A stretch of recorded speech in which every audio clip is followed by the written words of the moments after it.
오늘 우리 아이들과 함께 예배드리기 때문에 아이들이 조금 힘들 수 있지만 우리 너무 힘들면 중간에 나가도 돼요. 괜찮아요. 근데 한번 잘 집중해서 목사님이 여러분들 눈높이에 맞출 수는 없겠지만 잘 한번 따라와 보시면 좋겠습니다. 제가 먼저 추석을 맞이하여 시를 하나 준비를 했는데 제가 한번 읽어 드릴게요. 제가 읽는 것보다 우리 아이들이 한번 읽어볼까요? 우리 아이들의 이쁜 목소리로만 시작.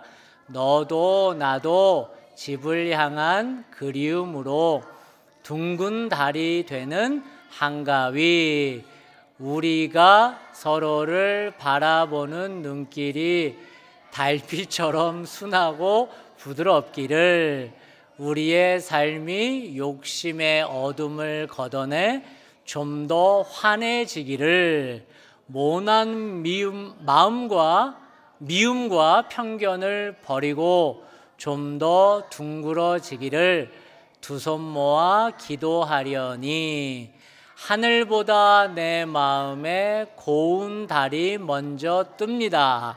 한가위 달은 마음에 걸어두고 당신도 내내 행복하세요. 둥글게. 아멘. 아유, 이쁘게 잘 읽어줬어요. 여러분 할 거 다 했어. 큰일 했어요.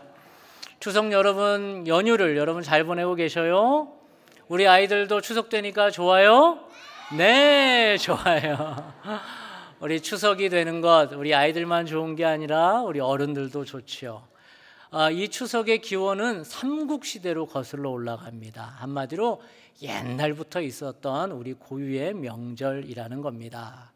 이 추석을 우리 없었던 그때에도 너무 기다렸어요. 왜냐하면 추석만큼은 햅쌀로 떡도 빚고, 그리고 감, 대추, 사과, 배, 여러분이 좋아하는 과일을 한껏 먹을 수 있는 날이기 때문입니다.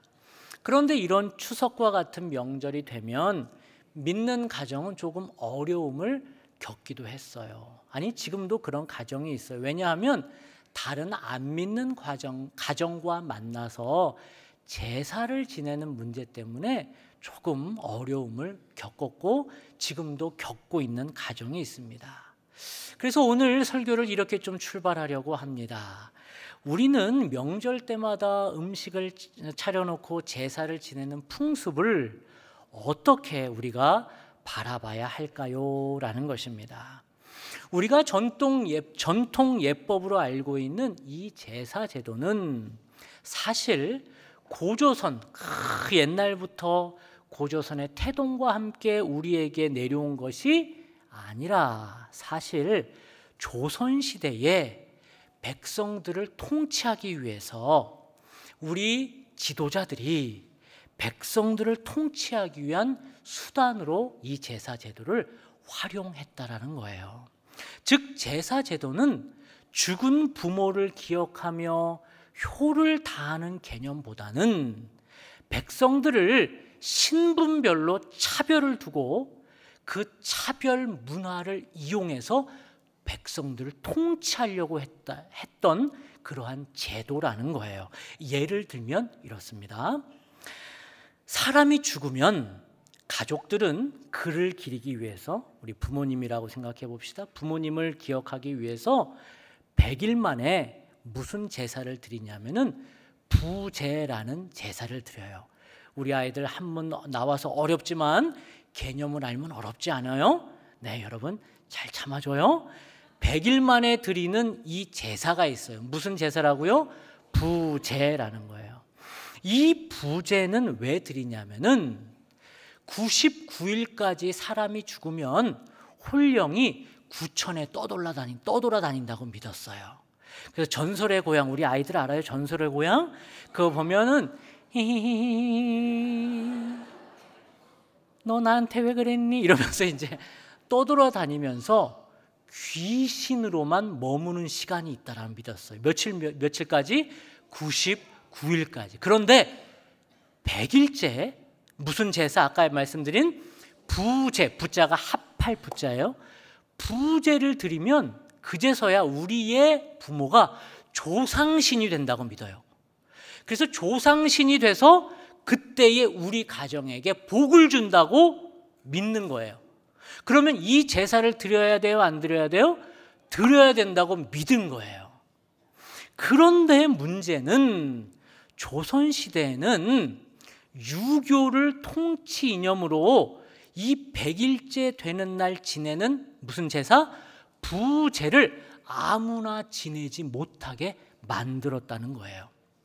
이 부제를, 부제라는 제사를 지낼 수 있는 자격을 따로 준 거라는 거예요. 이와 비슷하게 조선시대는 이렇게 뿌리 깊은 사회적인 차별 문화, 사람들 간에 차별을 시켜서, 차별을 두어서 이걸로 백성을 통치하게 했다라는 거예요. 그러한 예가 4가지가 있는데, 여러분 학생들은 한번 듣고 까먹으세요. 우리 어른들은 조금 알 거예요. 첫 번째 조선시대부터 있었던 차별 문화가 무엇이냐 하면 바로 반상차별이라는 거예요. 반상이 뭐예요? 양반과 상놈이 차별돼야 된다는 거예요. 어디 상놈이 이렇게 되는 거죠. 이러한 반상차별을 아주 국가 이념으로 둔 거예요. 두 번째는 무슨 차별? 적서차별이라는 거예요. 우리 아이들 뭐라고요? 적서차별. 적서차별이라는 건 뭐냐면 어려운 말로 적자와 서자라는 게 있어요. 그러니까 본 부인에서 태어난 아이들을 뭐라고 불러요? 적자라고 불렀어요. 첩에서 태어난 아이들은 서자라고 불렀어요. 그래서 서자인 홍길동이, 기억나요? 홍길동이 호부호형, 아버지를 아버지라고 부르지 못하고 형을 형이라 부르지 못해서 안타까운 마음으로 나라를 뒤집는 이야기가 홍길동전에 나오죠.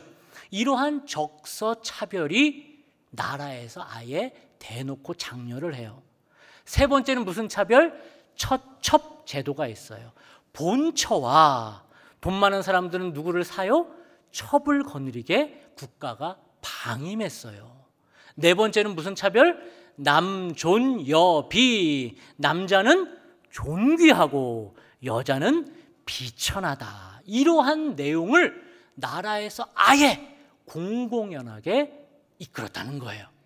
거기에 하나가 더 있었으니 그게 바로 제사제도예요. 제사제도 중에 지금 아까 얘기한 무슨 제? 부제는 아무나 이 부제를 100일에 못 드리게 했다라는 거예요. 에이, 목사님 그거 어떻게 알아요? 이 말은 제가 말하는 게 아니라 조선시대의 그 유명한 법전인 경국대전에 명시화가 돼 있어요. 그 부분을 제가 발췌해서 가져와 봤습니다. 어떻게 얘기를 하느냐? 6품 이상 관료, 6품이면 공무원의 중간관리 정도 되는 거예요. 중간관리자. 6품 이상의 관료는 부모, 조부모, 증조부모, 할머니, 그리고 그 위에 증조, 할머니, 할아버지 3대까지만 제사를 지낼 수 있고, 7품 이하는 2대까지만 드릴 수 있고, 벼슬이 없는 서민, 평민은 누구까지만 제사를 드려요? 부모까지만 드려요. 여러분 이따가 문제 드릴 거예요. 여기에 빠져 있는 사람은, 그 계층은 누구일까요? 빙고, 노비가 빠져 있어요. 근데 조선시대에 노비는 몇 퍼센트가 되는 줄 알아요? 30~40%가 돼요. 여러분 봐봐요. 다 벼슬이 있는 거 아니에요. 평민이 다가 아니에요. 30~40%의 노비는 제사를, 당장 부모님이 돌아가셨어요. 제사를 드리고 싶어요? 안 드리고 싶어요? 드려야죠. 왜냐하면 제사도 안 드리고 뭐하니. 99일 동안 이러다가 100일째는 뭐 해야 돼요? 조상신으로 올라가서 우리 집에 복 줘야 되니까 부제를 안 드리면 안 되잖아요. 근데 몰래 경국대전에 보면 노비들은 제사를 드릴 수 있어요? 없어요? 없어요. 드렸다가는 끌려가가지고 문매를 맞는 거예요. 그러니까 이 사람들이 밤에 어디를 찾아가요? 밤에 몰래 찾아가서 나라에서는 우리에게 제사를 못 드리게 하니 제발 우리 아버지 제사, 어머니 제사 좀 드려주세요 라고 찾아간 사람이 있으니 그 사람이 누구게요? 무당이에요. 그 사람들이 무당인 거예요. 몇 퍼센트나? 30~40%의 노비들이, 천민들이 찾아가서 제사를 드려달라고 하소연했던 사람들이 누구예요? 무당이라는 거예요. 역술인이라는 거예요. 그래서 지금까지도 이 샤머니즘이 활개를 치고 있는 것입니다. 얼마 전에 우리가 유명한 영화, 1000만이 넘었는지는 모르겠는데 그 영화 하나 있죠. 한번 포스터 보여주세요. 둥둥둥둥둥. 김고은이라는 배우가 얼마나 연기를 잘했는지 몰라요? 보면 지금 이 땅이 얼마나 샤머니즘에 붙잡혀 있는지를 보여주고 있다는 겁니다. 정리하면 조선시대의 30~40%에 달하는 노비들은 법적으로 부모님 부재를 지낼 수 없기 때문에 몰래 누구를 찾아간다고요? 무당을 찾아가는 거예요. 그리고 구술해달라는 거예요. 조선시대부터 그래서 가난한 지역에 가면 이렇게 또아리를 틀고 기승한 사람들이 바로 무당들인 거예요. 역술인이라는 것입니다. 그때부터 이 땅에는 샤머니즘 그리고 점보고 굿하는 문화가 이 땅에 뿌리 내렸다는 거예요. 제가 산을 좋아해요. 인왕산에 가거나 북한산에 올라가면 한쪽 자락에 국사당이라는 표지판이 있어요. 그래서 국사당이 뭔가 궁금해서 한번 가봤어요. 그랬더니 국사당이 뭐냐? 국가에서 지정한 굿하는 사당이라는 거예요. 아예 그런 데가 명시적으로 지금도 있다라는 거예요. 가면 이상한 빨간색, 파란색 붙여놓고 거기서 북소리가 둥둥 나면서 지금도 굿을 하고 있다라는 거예요. 이런 샤머니즘이 얼마나 이 땅을 황폐하게 하는지 우려했던, 김이 독립선언문을 썼던 33인 중에 한 사람인, 기독교인도 아니요 불자인 이 사람 만해 한용운 선생은 그의 책 한국 조선 불교 유신론이라는 책에서 그는 이렇게 샤머니즘의 문화가 어떻게 한국의 문화를 그리고 사람들의 정신세계를 황폐하고 있는지 꼬집고 있습니다. 제가 한번 발췌한 부분을 읽어드리겠습니다. 가난하고 소외된 기층민들은 물질적, 정신적 안식을 얻지 못하고 늘 힘든 삶을 지탱해야 했기 때문에 기복과 미신에 기울게 되었습니다. 이런 까닭에 제를 올리고 제사를 지내는 행사들이 굿한다는 거예요. 곳곳에서 성행할 수밖에 없었고 이를 뿌리 뽑아야 근대화를 앞당길 수 있습니다. 불교 불자인 누가? 만해 한용운 선생이 이렇게 말했다는 거예요. 즉 제사 제도는 부모에게 효를 다하는 표현이 아니라는 것입니다. 이것은 조선시대부터 만들어진 제도로 돌아가신 지 100일이 되는 날 드리는 제사인 부제는 엄연히 조상신으로 모셔서 우리를 복달라고 하는 우상 숭배의 한 표현입니다. 또한 제사 제도는 차별 문화를 이 땅에 공교히 하기 위해서 조선시대의 지도자들이 만든 통치 이념으로 이 제사 제도 때문에 지금도 엄청난 샤머니즘의 문화, 즉 점을 보고 구슬하고 그리고 지금도 이런 역술인의 기대서 이 땅의 사회 곳곳에 정신을 썩게 하는 문화가 지금도 팽배하고 있다라는 것입니다. 하나님이 제일 싫어하는 것이 무엇이에요? 10계명, 1계명, 2계명에 나오듯이 우상숭배인데 이 우상숭배가 이 땅에 만연하다는 것입니다. 한국에서 타로점, 우리 아이들 알 거예요. 타로점 그리고 운수점을 보는 그런 점 문화는 이제 놀이로 둔갑을 했습니다. 2022년 2월 한국 기독일보 통계에 따르면 무당 등의 역술인의 인구가 자그마치 100만 명이나 된다고 합니다. 목사들의 전국에 있는 목사들의 5배가 된다는 거예요. 점술 산업은 10조 원에 달하고 있다고 합니다. 심지어 우리 교인들은 그런 분들이 없는 줄 알지만 심지어 교인들 중에 점집에 다니는 비율이 25%라고 하는 거예요. 4분의 1이 점집에 다닌다는 거예요. 아니 실제로 제가 그 전에 있었던 교회에서 한 분이 목사님, 제가 지난주에 점집에 갔다 왔는데 이런 샤머니즘의 영향력은 막강합니다. 심지어 정치인들은 지방선거, 총선을 앞두고 용하다는 도령들을 안 찾아다니는 사람이 없습니다. 이만하면 이 땅을 무당공화국이라고 해도 이상할 것이 없습니다. 그럼 왜 추석을 앞두고 우리는 이 이야기를 지금 하는 것일까요?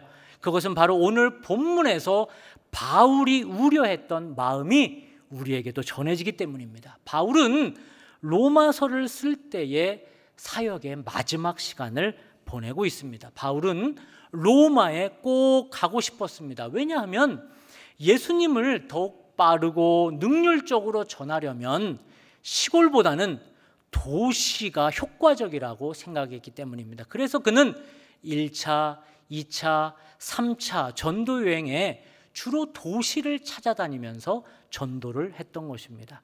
그리고 이제 마지막 남은 도시가 있었으니 이 도시가 바로 로마 제국의 핵심 도시 어디일까요? 로마였습니다. 이 로마에 복음을 전해야 전 제국이 복음화 될 수 있다고 그는 믿었습니다. 그런데 그가 직접 로마에 갈 수 있을지 없을지 장담할 수가 없었습니다. 그래서 먼저 편지로 로마에 편지를 보냈는데 그 책 이름이 바로 뭐예요? 로마서라는 거예요. 그래서 로마서에는 자기가 못 가도 이 편지를 받아든 사람들이 복음의 진수를 알았으면 좋겠다라는 마음으로 로마서에는 복음의 엑기스만 담아 있습니다. 그래서 로마서는 고린도 전후서처럼 꾸짖는 내용도 없고요, 디모데 전후서처럼 내 사랑하는 아들 디모데야 이런 사적 감정을 표현하지도 않습니다. 바울은 로마서에 글을 쓸 때 급했습니다. 그래서 1장부터 11장까지는 복음이 어떠한지를 그는 논리적으로 써내려갑니다. 어떻게 인간이 전적으로 타락해서 가능성이 없는지, 그러나 하나님의 은혜로 어떻게 우리가 인간이 구원을 선물로 받았는지를 설명을 합니다. 몇 장부터 몇 장까지요? 1장부터 11장까지 그렇게 논리적으로 복음에 대해서 설명을 합니다. 그리고 두 번째 파트인 12장부터 16장까지는 그 복음을 경험한 사람들이 어떻게 바뀌는지에 대해서 설명을 한 것입니다. 네가 예수님 믿어? 네가 복음을 받아들였어? 그러면 너는 이렇게 바뀌어야만 정상이다 라는 얘기를 하는 것이 오늘 우리가 읽은 본문 12장 1절부터 나오는 내용이라는 거예요. 그래서 1절, 2절을 다시 한번 봉독하도록 하겠습니다. 시작. 그러므로 형제들아,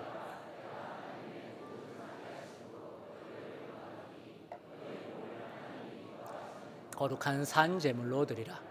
이는 너희가 드릴 영적 예배니라. 너희는 이 세대를 본받지 말고 오직 마음을 새롭게 함으로 변화를 받아 하나님의 선하시고 기뻐하시고 온전하신 뜻이 무엇인지 분별하도록 하라. 아멘. 1절에 보면 앞에 1장부터 11장까지의 복음을 너희가 받았느냐? 내가 그렇게 기술한 복음을 받았느냐? 그렇다면 너희는 영적 예배를 드려야 한다라고 1절에 말하고 있어요. 그러면서 영적 예배가 무엇이냐? 그것은 2절에 이렇게 말하고 있는데 그것은 바로 뭐라고 그러는 거예요? 이 세대를 본받지 말고 오직 마음을 새롭게 함으로 변화를 받는 것, 그것이 영적 예배라고 말하고 있습니다. 영적 예배가 뭐라고요? 이 세대를 본받지 말고 오직 마음을 새롭게 함으로 변화를 받는 것이 영적 예배라고 합니다. 이 부분을 우리 아이들이 있으니까 우리 아이들이 잘하는 영어로 한번 봅시다. 우리 아이들 지금까지 잘 참고 있어. 훌륭해. 우리 아이들만 한번 읽지 맙시다. 읽을 줄 알아. 그래. 우리 아이들도 읽고, 아이 읽지 마, 괜찮아. 목사님 읽을게. 우리 영어 버전으로 보면 이래요. Do not conform. 그래. 너희들은 do not conform, 본받지를 말라라는 거예요. 뭐를? 세상의 패턴을 본받지를 말래요. 근데 대신에 뭐 하래요? But be transformed 하래요. 변화를 받으래요. 우리 한국말로는 본받다와 변화를 받다에 어떠한 한글어적 공통점을 찾지를 못해요. 그런데 영어 성경으로 보면 conform과 문제 들어갑니다. transform의 어근이 같아요. 우리 아이들 어떤 단어가 있어요? form. 발음도 좋아. form. 어떤 단어가 공통적인 단어예요? form이 있다라는 거예요. 그래서 본받다는 conform, 변화를 받다는 뭐예요? transform이라는 거예요. 그러면 조금 따로 떼어서 한번 봅시다. 본받다라는 말은 두 단어의 합성어예요. con과 form이 합쳐져서 conform이 되는 겁니다. 자막으로 보여주세요.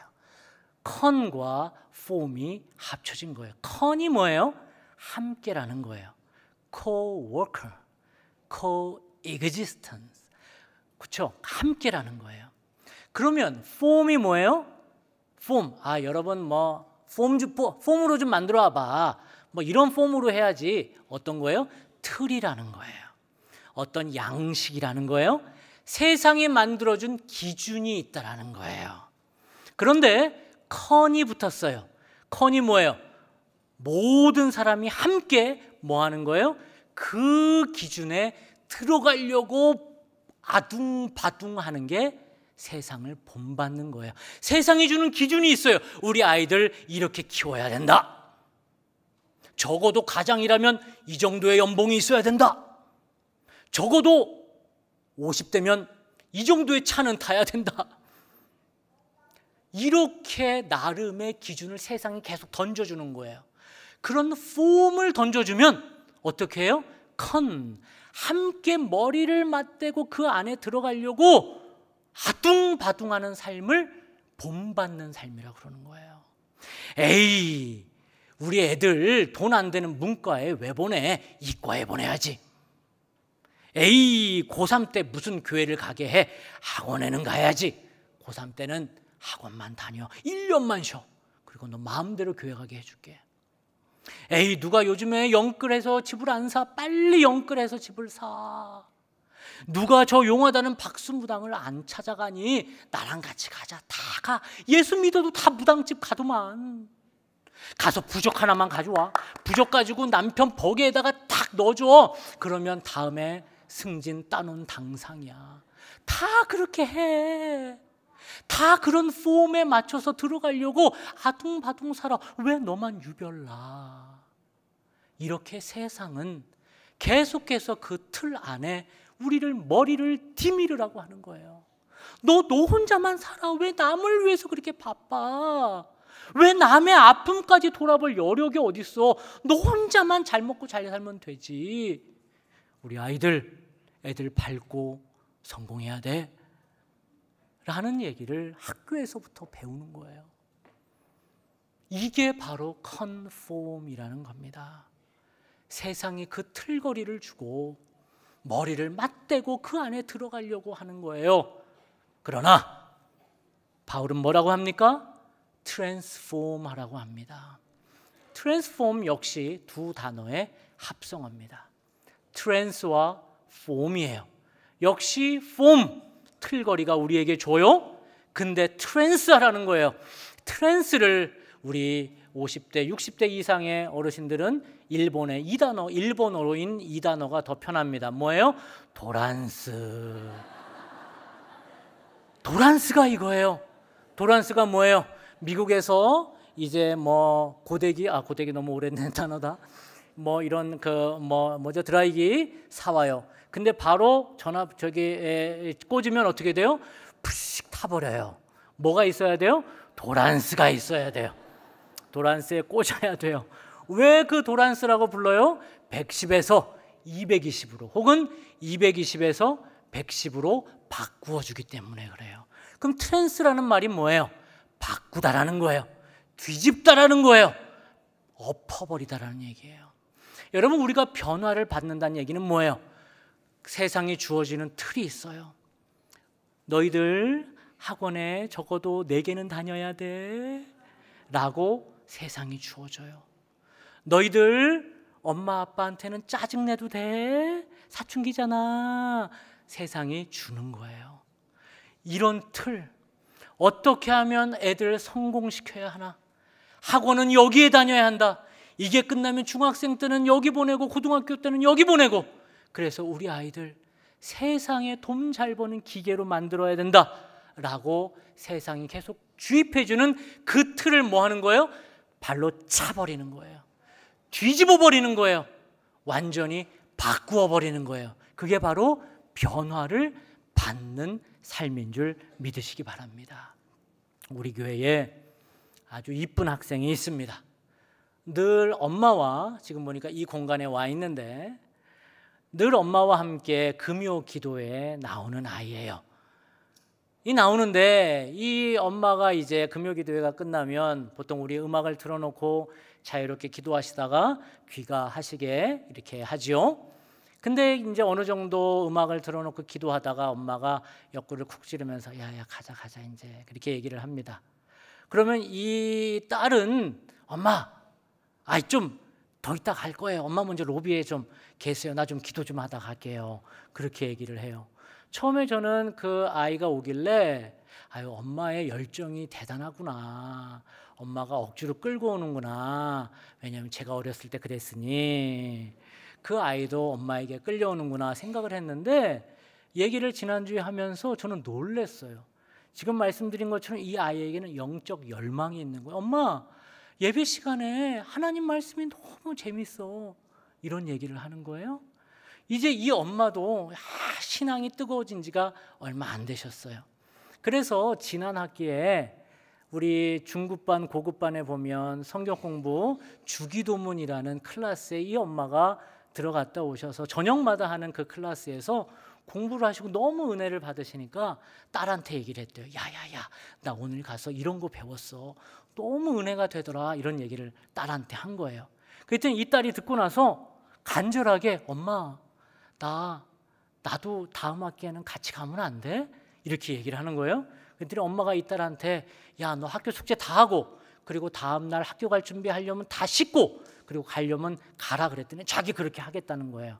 그러더니 지난주부터 시작하는 클래스에 이 딸도 같이 들어와서 저녁에 하는데 8시부터 10시까지 하는 클래스에 이 딸도 함께 있다라는 거예요. 근데 이 딸이 몇 학년인 줄 알아요? 초등학교 1학년입니다.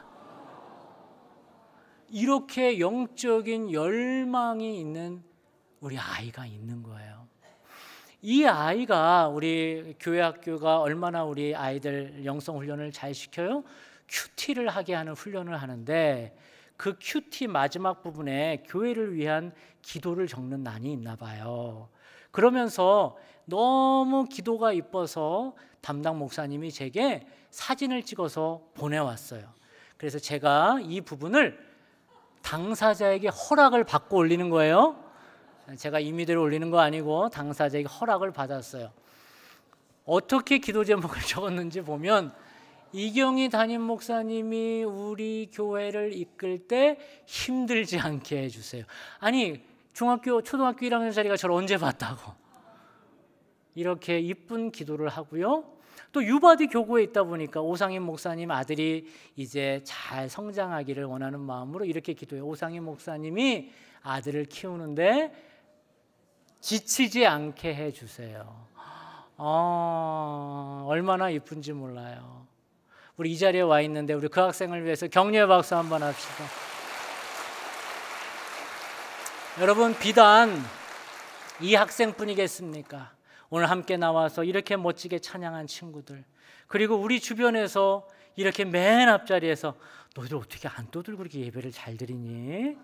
우리 아이들, 집중력이 좋은 아이들, 이런 아이들이 세상이 계속 틀거리를 줘요.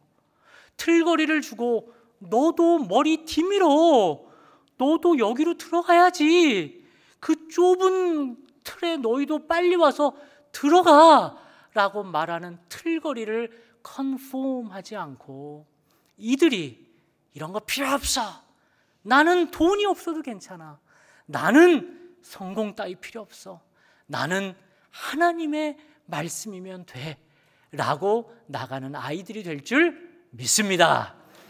오늘 우리는 추석을 맞아서 추석의 의미를 살펴보았어요. 우리 기독교는 부모에게 최선을 다해 효도해야 함을 가르치는 종교입니다. 그러나 조선시대 이후에 제사는 더 이상 효의 개념이 아니고 우상 숭배로 변질되었습니다.